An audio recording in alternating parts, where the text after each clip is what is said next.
Olá, pessoal! Sejam bem-vindos a mais uma entrevista, mais uma rodada de entrevistas que antecede aí o Seminário Internacional de Impacto. É uma iniciativa da N-Impacto, né, juntamente com o Impact Hub Brasília. Eu sou Carol Scott, que atua aqui como Relações Públicas da Impact Hub, professora universitária, pesquisadora e consultora de pequenos negócios, e vou mediar aqui um bate-papo muito legal, muito interessante, sobre fundos de investimentos para uma nova economia. Então, o que são, né, o que é isso? O que são os investimentos na nova economia? Para a gente conversar um pouquinho sobre isso, nós convidamos a Ana Heloísa Moreno, é assistente social, mestre em negócios sociais e empreendedorismo pela London School of Economics and Political Science e em política social pela Universidade de Brasília.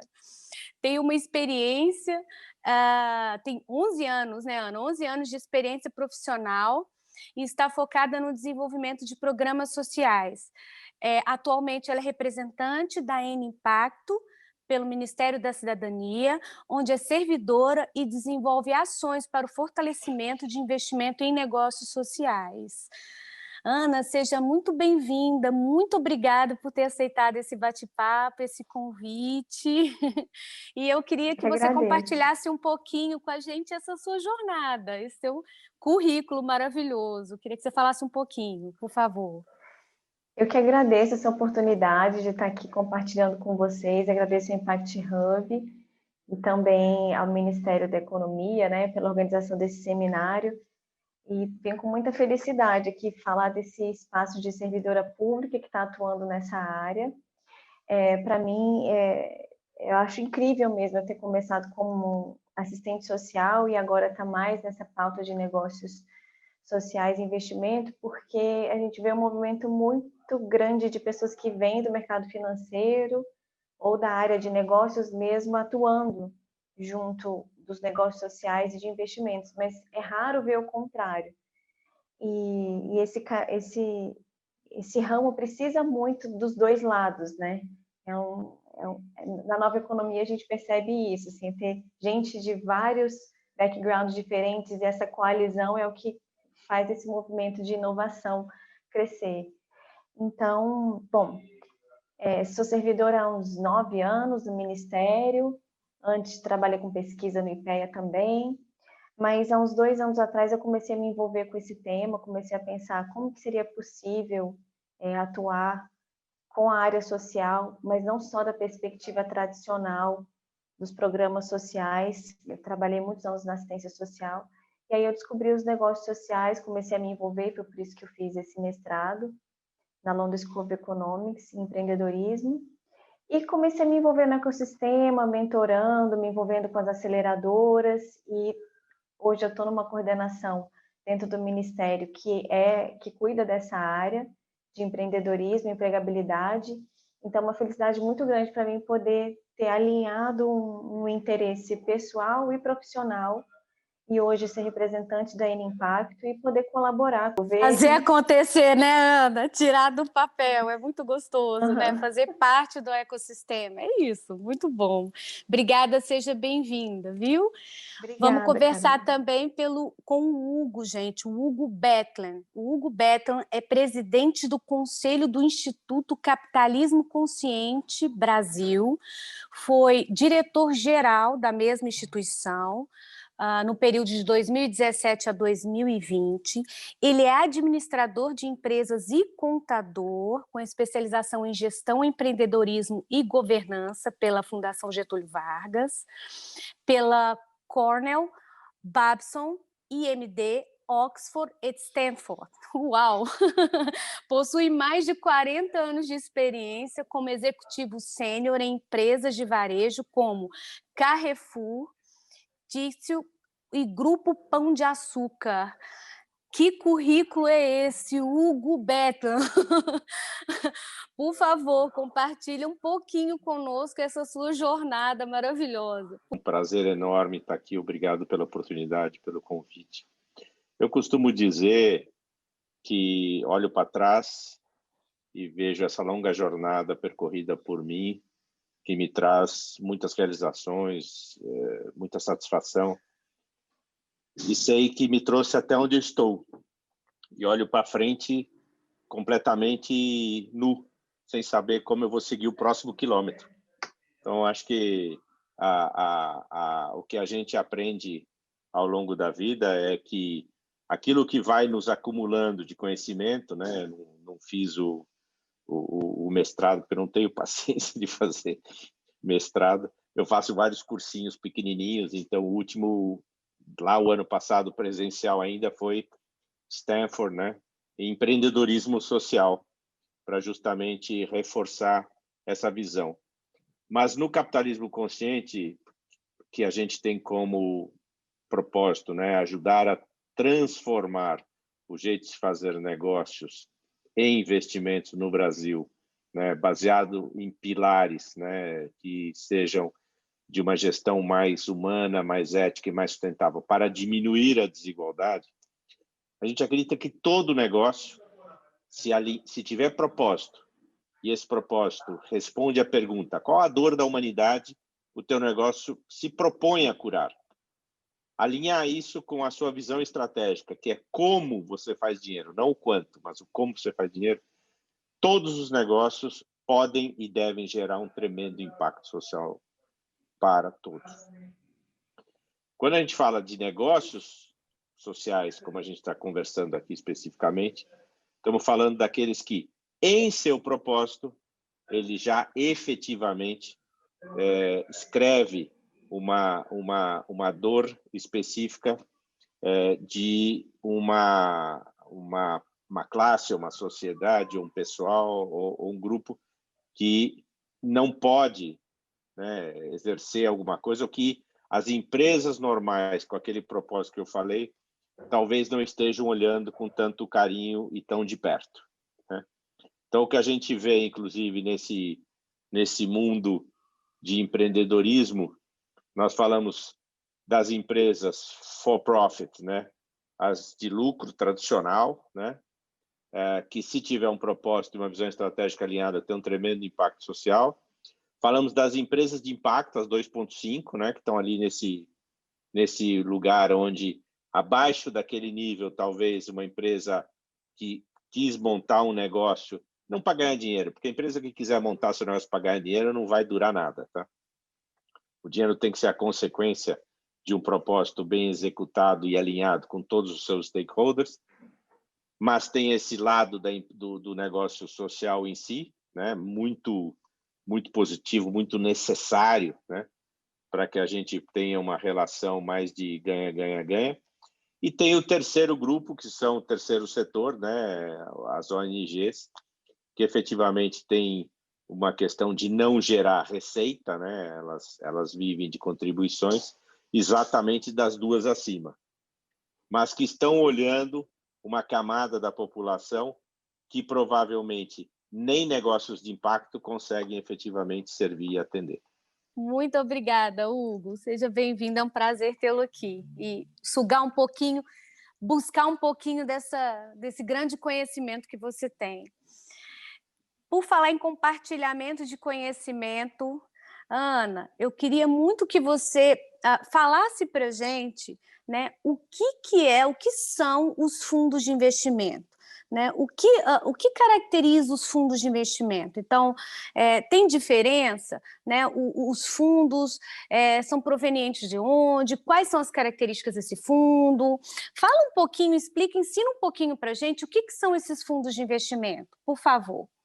Bom, existem vários tipos, né, de fundos de investimento, os em ação, os que são em dívida, em crédito, enfim, existem vários tipos.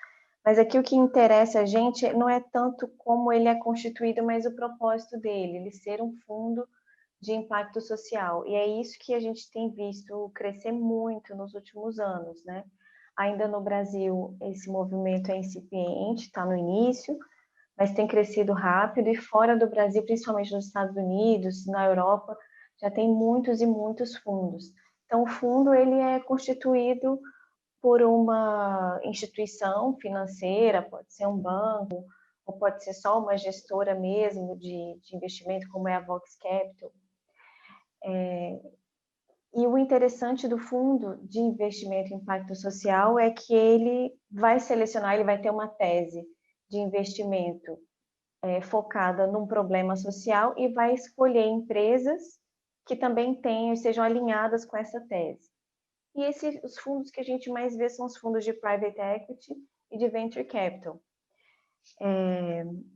E esses são fundos, então, que têm ações nessas empresas. Esses fundos, em geral, como o custo é caro, eles costumam ter um ticket mais alto. Então, quer dizer que o investimento que ele vai fornecer é um investimento mais alto para empresas que podem estar no early stage, mas que já têm clientes, já têm uma tese comprovada, já tem faturamento. E basicamente é isso, Carol. O que eu acho muito interessante que eu tenho visto são os fundos com teses bem específicas, que eu acho que é isso que a gente vai começar a ver nos próximos anos no Brasil. Por exemplo, fundos que querem investir em empresas lideradas por mulheres, ou fundos que têm como objetivo investir em negócios que, de alguma forma, queiram resolver o problema da desigualdade racial. E tem muitos, assim, tem fundos que só investem em negócios de comunidade, negócios que têm como base a comunidade. E, assim, essa possibilidade de investimento, ela é infinita, e é muito interessante porque a gente começa a ter também uma educação do investidor, porque é muito comum todo mundo tem algum tipo, a maioria da população tem algum tipo de investimento, ainda que seja pouquinho, por exemplo, na Previdência, né? E costuma ser um movimento não pensado, onde colocar o dinheiro. Um movimento assim, vou colocar na instituição que eu já tenho conta, mas a gente não costuma pensar, pelo menos até agora, a gente não costumava pensar o que o nosso dinheiro está fazendo. Para que tipo de causa ele está colaborando, contribuindo. E esse movimento dos fundos de investimento de impacto trazem essa consciência do investidor, que você tem valores, então você deveria investir naquelas empresas que estão alinhadas com seus valores. Excelente. Isso é bastante interessante. E é mesmo, Ana, é uma mudança, né? Ele deixa de ser só um financiador, né? E passa a ter essa literalmente, né, esse interesse em também ser ali, de alguma forma, participar do processo. Hugo, o que você acha dessa perspectiva? E eu queria que você falasse, a partir de todo a sua jornada e todo o seu conhecimento, né?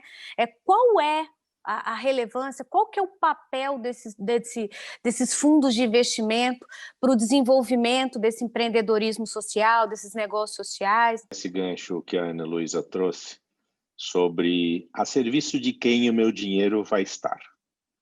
E aí a gente desmistificar aquele ditado popular que dinheiro não tem cor. Tem cor, carimbo, tem destino da entrada, isso é muito importante. O como eu faço dinheiro faz toda a diferença, e como eu aplico, invisto meu dinheiro também. Uma das coisas que a gente precisa, para poder chegar nessa questão, alinhar, é a diferença entre especular e investir. Tá? Então, primeiro, se a palavra é investidor, meu amigo, acredita numa causa, põe o dinheiro lá e senta nele. Porque se você ficar, mas tá dando retorno, não sei o que lá, e quanto eu vou fazer, quanto eu vou ganhar atrás, esquece, já começou errado a sua proposta. Eu vou pegar o caso das empresas de impacto social,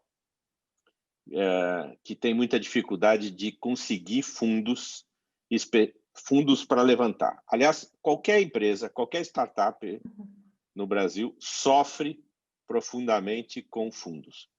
Ou ela tem o famoso 3Fs, né? Family, Friends and Fools, né? Que vão investir lá no negócio dela, né? Ou ela não tem uma estrutura adequada, porque mesmo o venture capital começa com um valor bem mais acima do que provavelmente a empresa inicialmente precisa. O outro lado é talvez a questão desse fundo querer para botar, sei lá, se o limite dele mínimo são R$500 mil, vai querer 90% da companhia que está começando. E esse tipo de coisa dá uma desmotivação para o founder, né? Quando você vai investir numa startup, você só tem duas variáveis que você tem que ter certeza se elas estão cumpridas para investir. Uma, se o propósito daquela startup tem pé e cabeça, ou seja, qual é a dor da humanidade que aquele negocinho lá está querendo curar. E dois, o brilho nos olhos do founder. Você não tem mais nada. Qualquer valuation, qualquer outra coisa é papo furado nessa história toda, tá? Então, no fundo, a dificuldade está em as empresas que vão começar encontrarem quem é que vai botar esse dinheiro nele. E se não for, como a Ana Luiz falou, fundos específicos que olham para essas empresas, dificilmente esses vão investir. Vou fazer um paralelo para o que hoje virou moda, está se falando muito, mas tem que tomar muito cuidado, que é investimentos ESG, tá? Onde, na minha opinião, se o G de governança não for extremamente forte, estruturado, com líder consciente, os investimentos no E do ecossistema ambiental e do S de social vão ser greenwash ou social wash. Então, tem que tomar muito cuidado com isso. Mas, a palavra não é... Me incomoda quando vamos falar de investimentos de impacto ou investimentos ESG, o cara que vai investir diz assim, mas o retorno é tão bom quanto se não fosse. Falei, cara, você não entendeu nada. Já começou errado. Então, não põe seu dinheiro aqui. Tá? Por quê?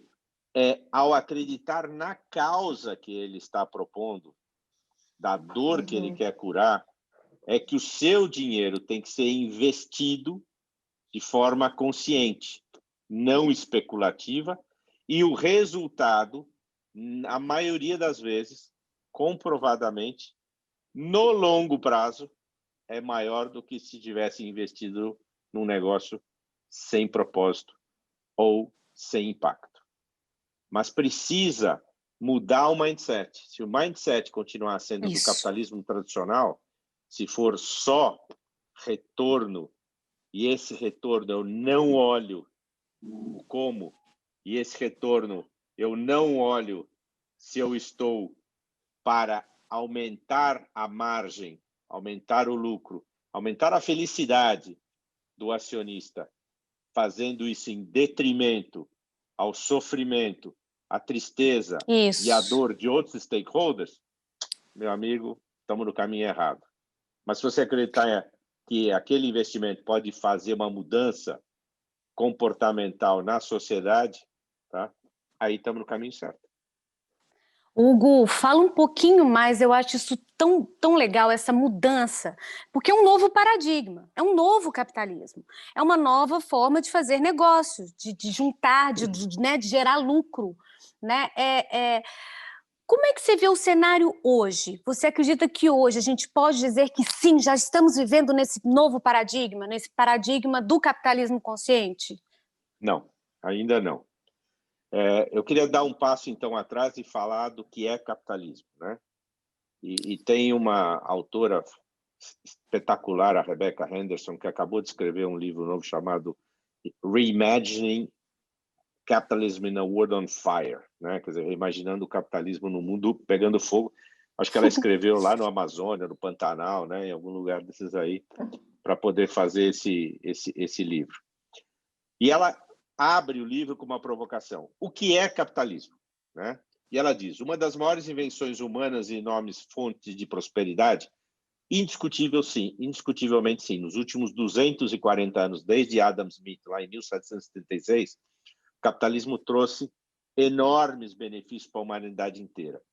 longevidade, saúde, educação, meios de transporte, qualidade de vida, riqueza, tirou... A gente, em 1800, Carol e Ana Elisa, pasmem, nós éramos 1 bilhão de habitantes no planeta Terra, 90 precisariam dos programas sociais da Ana Luísa, 90%. 90% eram miseráveis. Hoje nós temos 10% de muito pobres, o que ainda é um número muito grande, mas se você pensar que 10% sobre 7.300 ainda é menos do que 90% sobre 1 bilhão há 250 anos atrás. A nossa expectativa de vida, que era de 39 anos, está em mais de 74 e nas mulheres mais de 78. Se nós pensarmos no analfabetismo, né, nós vamos sair também, Brasil 1900, né, 1900 Brasil tinha 99% de analfabetos. Hoje, você como professora universitária sabe que nós temos menos de 8% de analfabetos. Eu não estou entrando no analfabetismo funcional, mas efetivo. Sim. Não estou entrando no funcional, estou entrando no analfabetismo absoluto. É desse que nós estamos falando que caiu, o capitalismo trouxe. Mas ela também pergunta, ou é uma ameaça à beira de destruir o planeta e desequilibrar a sociedade? Ela também está certa. Porque aquele capitalismo, principalmente exacerbado, depois da Segunda Guerra Mundial, depois da Guerra do Vietnã, provocada por Milton Friedman, dizendo o único papel social da empresa é maximizar o retorno do seu acionista, que ele pode até não estar errado. O grande problema dele foi não dizer o como se faz isso. E ao não dizer o como se faz isso, se buscou uma maximização às custas do sofrimento de outros stakeholders. Salários miseráveis, produtos vagabundos, apertar o fornecedor até as goelas, não pagar imposto. Quer dizer, não é assim que se faz as coisas, mas foi assim que se pregou durante muito tempo, que era legal fazer. Então, os últimos 40 anos, principalmente, ou quase 50, as coisas foram construídas num processo de acumulação de riqueza absurda, onde 82% de toda a riqueza mundial está na mão de apenas 1% das pessoas. O Brasil, dentro das suas maravilhosas estatísticas, né, consegue ser o 10º país mais desigual do mundo, né? E a gente tem aí desafios gigantes para mudar isso. E a terceira pergunta que ela faz é, ou acreditamos que há uma combinação de alguma coisa que precisa ser ressignificada ou reimaginada? E é isso que nós, capitalismo consciente, acreditamos que seja. Uma combinação que tem que ser ressignificada e reimaginada. De tal maneira que aquele capitalismo onde só um stakeholder, que é o acionista, ou em inglês o shareholder, ganha às custas dos outros, não funciona mais. É a construção de um novo imaginário, né? Então, só que a gente tem outra coisa quando a Heloísa falou sobre investimento. Nós não podemos esquecer que a nova geração, né, que acho que não é nenhum de nós três, né, que é a Z, nós só se for aqui na cabeça, né, já é herdeira de 40 trilhões de dólares no mundo. E esta geração, junto com a Millennium, né, é uma geração que vem com o chip do propósito ativado no cérebro. Verdade. E é isso que desperta tantas startups e tantos novos investimentos em impacto. Porque esta geração acredita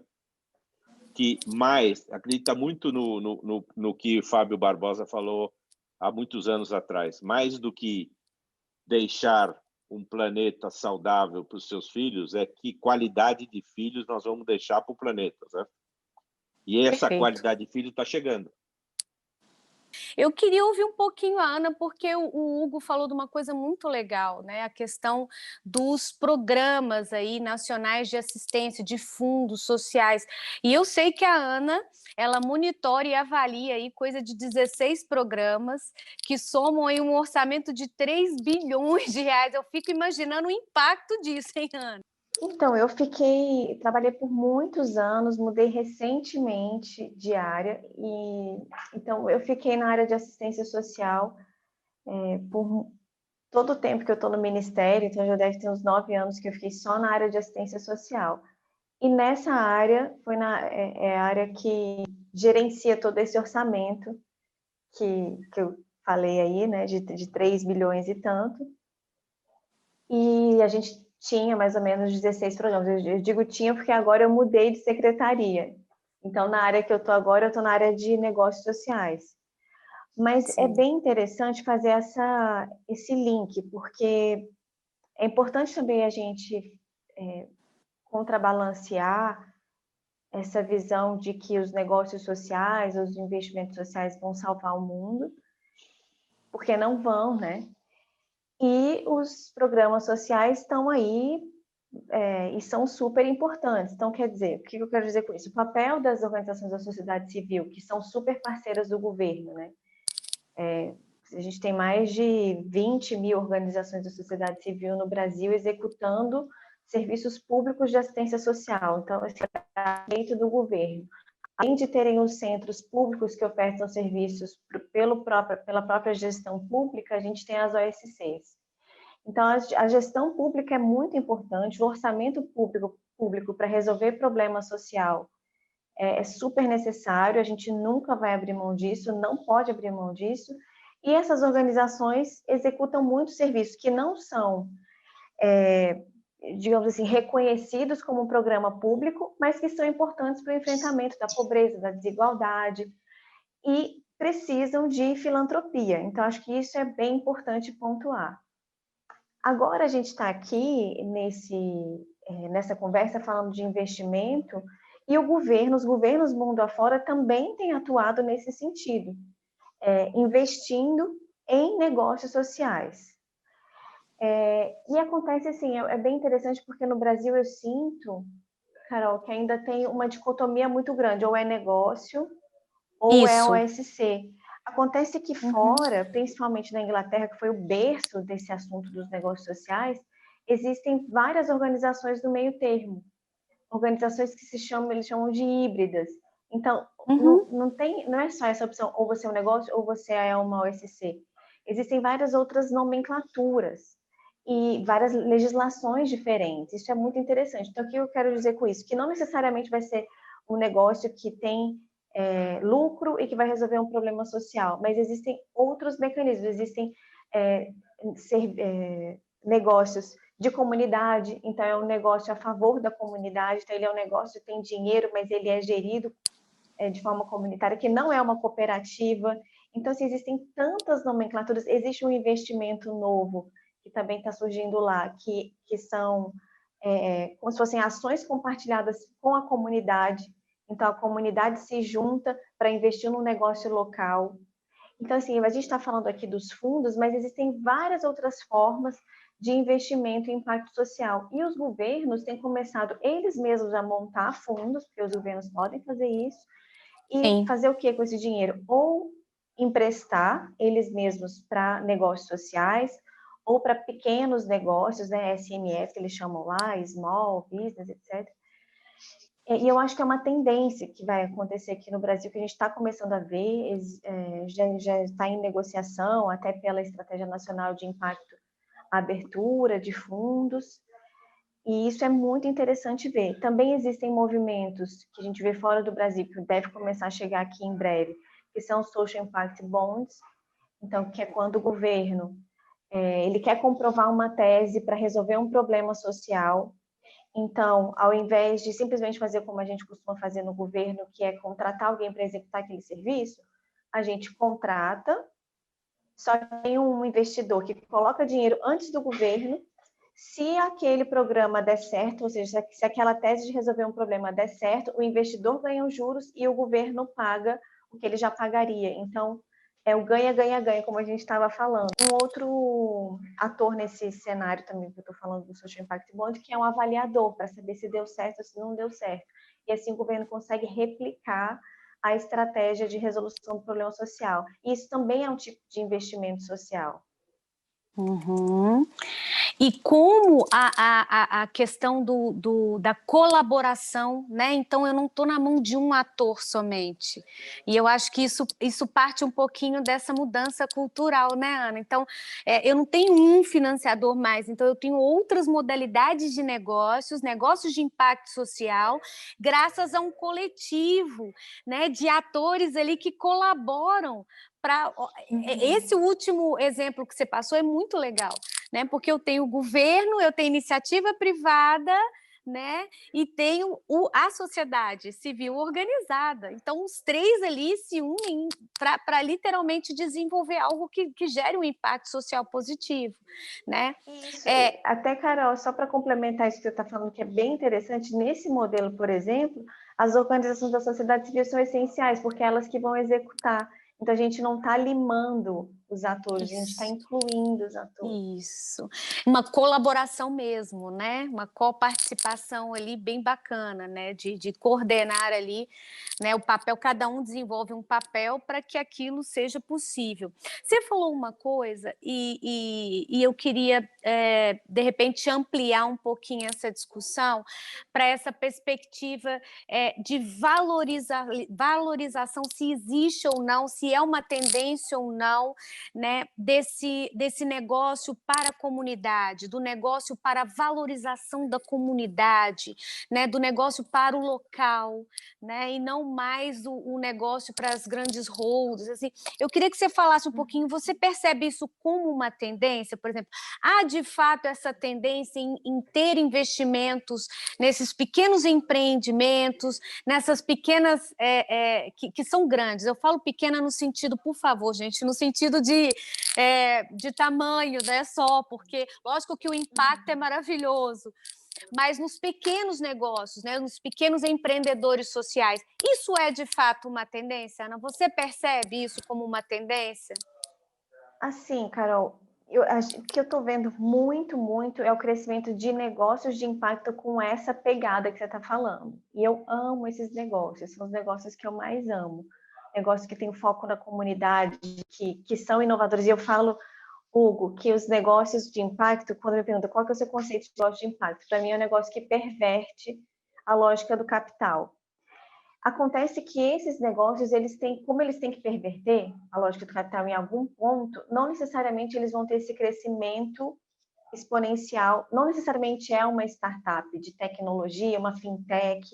A gente vê muito investimento nesse tipo de negócio, Carol.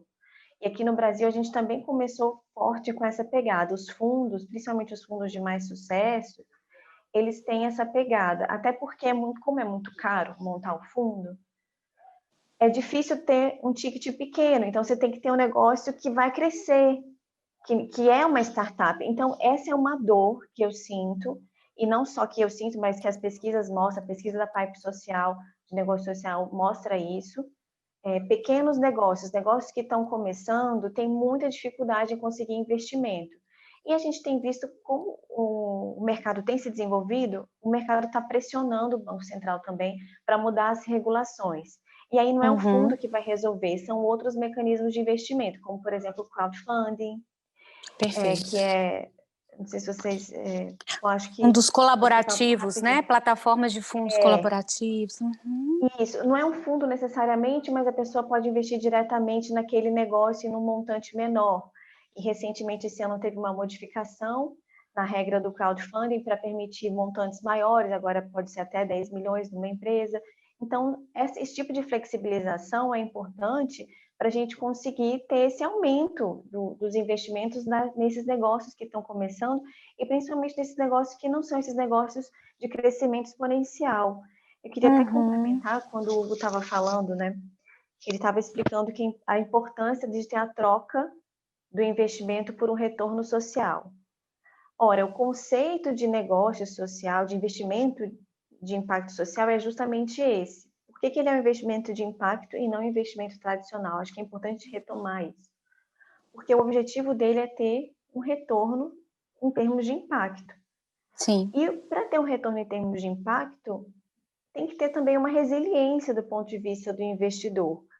Perfeito. Eu ouço muitas palestras, muitos webinários dizendo, nossa, como como está tendo retorno dos investimentos de impacto social?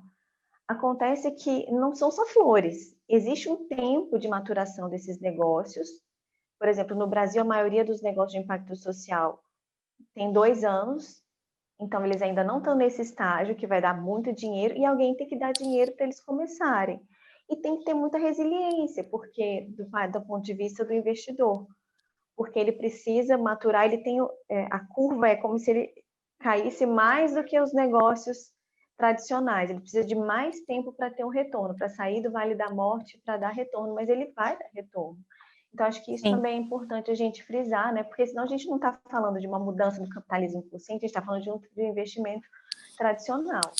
Sim, e a gente procura startups que seriam startups mais as Rentáveis, unicórnios, né? As unicórnios e não as zebras, porque existe essa tendência já, né? Inclusive no campo das startups, né? Eu não quero mais chegar a um bi, eu quero um bi mais sustentável, eu quero ter um impacto relevante para a sociedade, né? Isso é bem legal.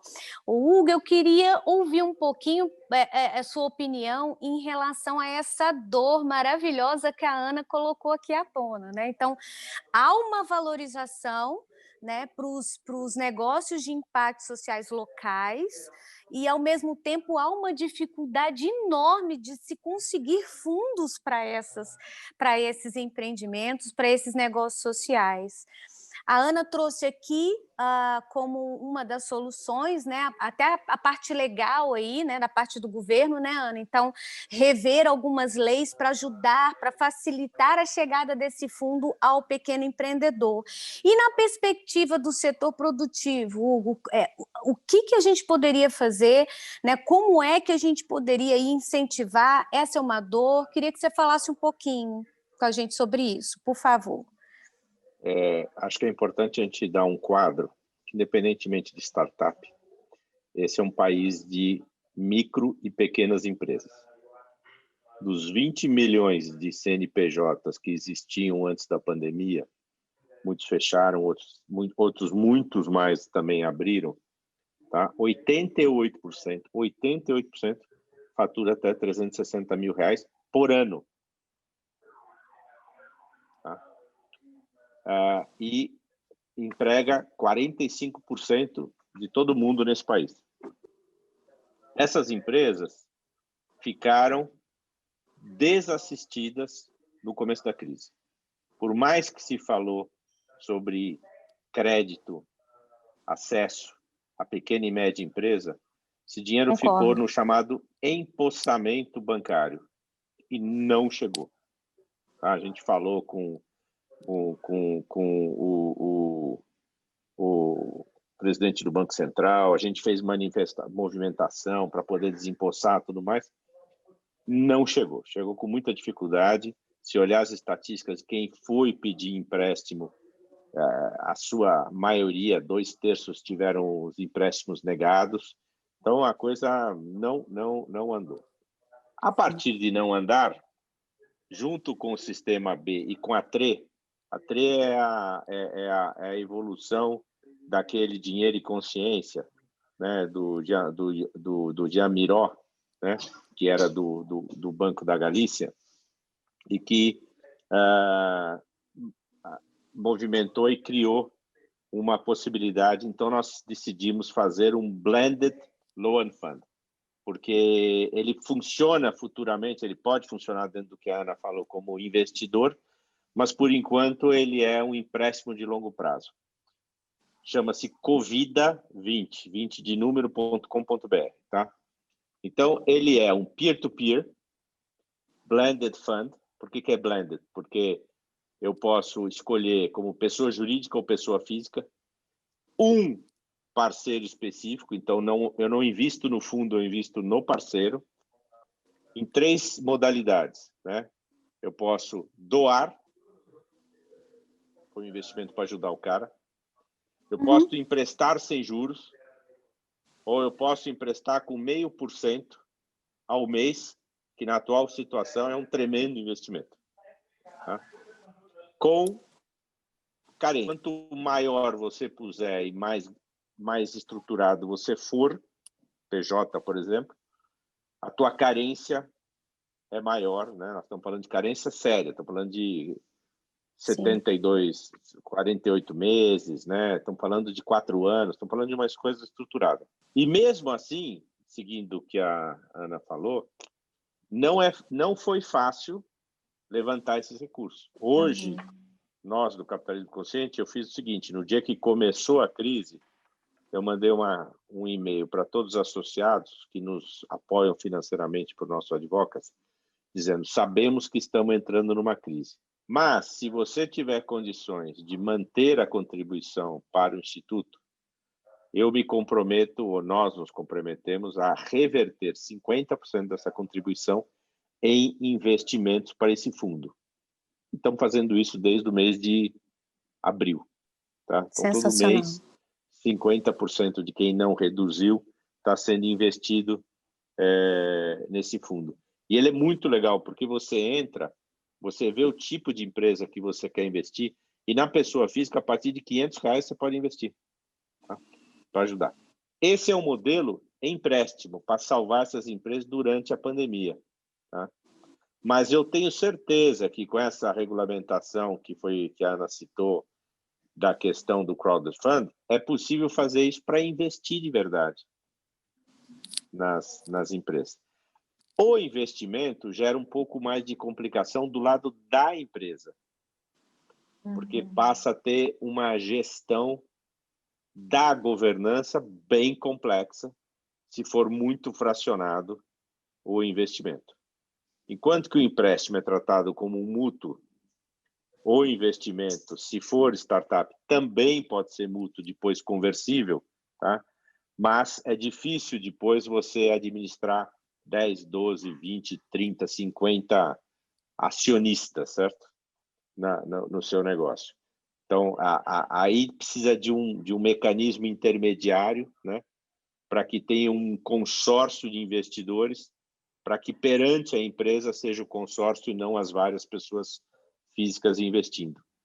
Mas é possível crescer, no entanto, volto a dizer, os recursos existem, a questão é como canalizá-los de forma correta para as empresas que efetivamente têm esse propósito de impacto social na sua vertente. Excelente, excelente, Hugo.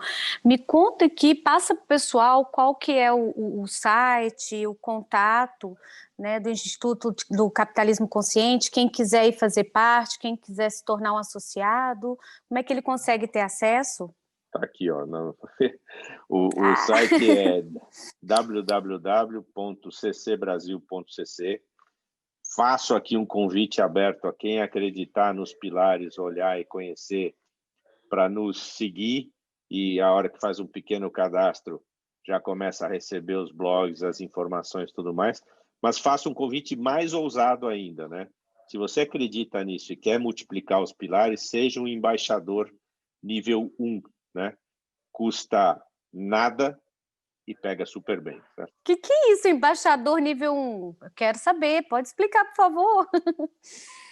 A gente, contando um pouco da história do Capitalismo Consciente, a gente nasceu em 2013 e, na época, com bravos brasileiros tão inconformados quanto eu, contribuíam mensalmente na pessoa física para a gente manter as contas ali, e era da mão para a boca, era aquela sobrevivência, né? Quase que o povo diz, né? Vender a janta para pagar o almoço. Assim, como formiguinha, né? Trabalho de formiguinha exatamente. mesmo, né? Sim. Quando a gente trazia um palestrante internacional ou trazíamos um grande palestrante, a gente criava um evento, né? Esse evento a gente vendia ingresso, entrava um recurso, a situação do caixa do Instituto melhorava, a gente podia fazer mais advocacy, só que isso ia consumir do caixa, morrer, a gente tinha que fazer outro evento. Até que a gente mudou em 2017 e criamos o conceito de empresas associadas. Empresas que efetivamente contribuem financeiramente. Hoje nós temos 4 categorias, que é startups e PMS, apoiadores, mantenedores e patrono, que contribuem mensalmente ou anualmente com o Instituto, para que a gente continue fazendo esse nosso advocacy, sabendo que o meu papel e o papel do diretor-geral, o Dario, é um papel pro bono, certo? Então, a gente faz porque realmente acredita nessa transformação. E à medida que a gente foi evoluindo nisso, a gente foi diminuindo os contribuintes pessoas físicas, né? Os embaixadores. Quando chegou nesse momento da pandemia, no mesmo momento que eu mandei essa carta que eu citei para você, esse e-mail, para as empresas, pessoas jurídicas associadas, que se pudessem manter, a gente reinvestiria. Se não pudessem manter, nós também diminuiríamos e eles não perderiam o status de contribuinte, de associado durante esse período da pandemia. Eu mandei uma carta também para os embaixadores, que nós éramos em torno de uns 20 contribuintes, né? Eu, por exemplo, sou um deles. Contribuintes dizendo, olha, entendemos que a situação está aqui, vamos zerar essa situação. Nessa de zerar, a gente criou um embaixador, nível 1, que a gente chama, que é esse embaixador que se interessa pela causa, se alinha com a causa, se cadastra, recebe as informações, recebe um selo para botar nas suas mídias sociais, passa a nos acompanhar, passa a aprender mais, etc., que é grátis e, como eu disse, pega bem. De fevereiro para cá, esse modelo trouxe para o capitalismo consciente 2.000 embaixadores. E aí nós falamos, puxa vida, como é que a gente faz para que o embaixador que queira se engajar mais ainda participe? E aí voltamos a ter o embaixador contribuinte, que existe o nível 2 e o nível 3, e para o embaixador nível 3, em contrapartida, ele pode se candidatar a um curso que a gente desenvolveu esse ano, de formação de líderes conscientes, onde a gente, isso é importante, o capitalismo consciente é um instituto não certificador, a gente não certifica empresas, a gente respeita as que certificam, somos parceiros de Sistema B, somos parceiros de Great Place to Work, mas não certificamos empresas, porque as empresas não têm consciência, quem tem consciência são as pessoas.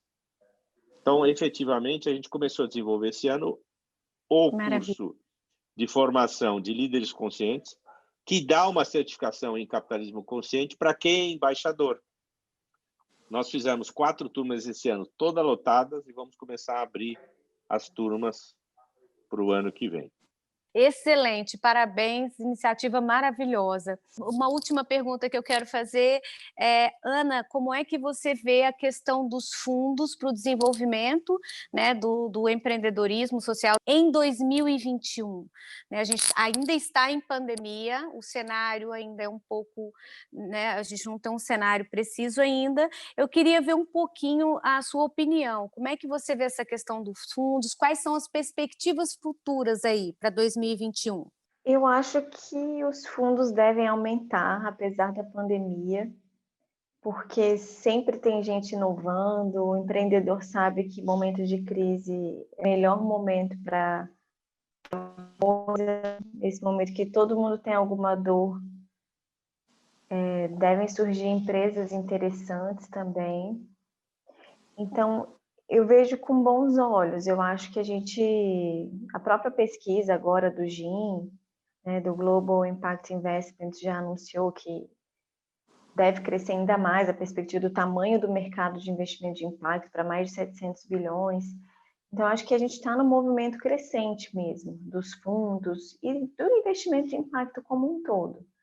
Muito então, bom. Eu acho que, agora, do ponto de vista, só para conversar do fundo, para que ele realmente fomente essa tese de investimentos de impacto, a gente precisa ter mensuração, né? Mensuração do impacto, porque investimento de impacto sem a mensuração é muito complicado, porque a gente entra nessa espiral de greenwashing, de social washing, que é o que a gente não quer. Então, o lado negativo possível é todo mundo querer ser ou ESG, como o Hugo estava falando, ou de impacto, e ninguém mais saber o que realmente é de impacto, ou o que é ESG, e aí a gente volta naquilo que o Hugo estava falando, as pessoas têm que ter consciência e têm que cobrar dos seus fundos que eles tenham essa comprovação do impacto, que as empresas tenham comprovação do impacto e que elas sejam cada vez mais transparentes. no seu processo de trabalho, de produção, na sua cadeia produtiva, digam de quem compram, enfim, que elas digam o que elas estão fazendo, o que está por trás, porque senão a gente não vai conseguir descobrir quais são os negócios de impacto mesmo, nem quais são os fundos realmente comprometidos com o impacto. Muito obrigada, viu, Ana? Nossa, aprendi muito, muito obrigada mesmo. Agradeço. Hugo, e você? Acho que esse Como é que ponto que a Ana você vê colocou é 2021? Eu vejo um ano difícil ainda. Para ser muito realista, se a gente não esperava, se a gente durante a vida esperou dia 31 de dezembro para festejar o final do ano e um ano novo, e nada mais era do que uma tradição de calendário e nada de físico acontecia no mundo, esse ano todo mundo reza para acabar o ano, mas o ano não acabará num passe de mágica e ele vai acabar, na melhor das hipóteses, como final do primeiro semestre, e olhe lá. Então, a gente vai precisar ainda de muita resiliência, tá? E muita consciência, porque não dá, nós estamos vendo a curva subir dramaticamente no mundo inteiro, as pessoas estão meio cansadas, né? Mas a questão não está aí, né? Não adianta dizer, bater o pezinho e falar assim, vírus, vai embora, ele não vai, tá? Então, a gente precisa realmente ter uma consciência sobre uso de máscara o tempo integral, distanciamento social na medida do possível, lavar as mãos constantemente para nos cuidarmos e cuidarmos dos outros. Eu lembro muito da história das instruções que a gente recebe quando senta no avião, né? Ou seja, se faltar oxigênio, máscaras de oxigênio cairão automaticamente. Puxe a primeira a sua para depois ajudar alguém. Então, é que nem a sua máscara proteção. Use primeiro a sua para poder garantir que você está usando, está salvando todo mundo. E tem esse ponto de que se a gente não tiver um discernimento em caracterizar claramente, eu tenho muitas dúvidas sobre indicadores nesse segmento, tem muitas dúvidas, tá? Mas acho que se a gente não caracterizar basicamente que são empresas de impacto ou que é impacto gerado por empresas, então tem os dois lados, a gente cai no risco desse modelo greenwashing ou social washing ou governance washing, que é o pior de todos, tá? E não existe empresa de impacto, por menor que seja, que não seja absolutamente ESG de verdade, porque senão ela não vai entregar, tá? Aquilo que ela se propôs a fazer. Concordo. É uma aula, né, Ana? Pelo amor de Deus, Hugo. É uma aula. É uma aula, muito obrigada. Nossa, Hugo, olha, muito obrigada. Ana, Hugo, foi um prazer enorme estar aqui com vocês, aprendi muito, né? Eu acho que o pessoal que, né, tiver acesso também vai aprender um pouquinho, né? E, enfim, quero agradecer vocês, quero agradecer a Impact Hub Brasília, pelo convite, pela oportunidade de estar aqui.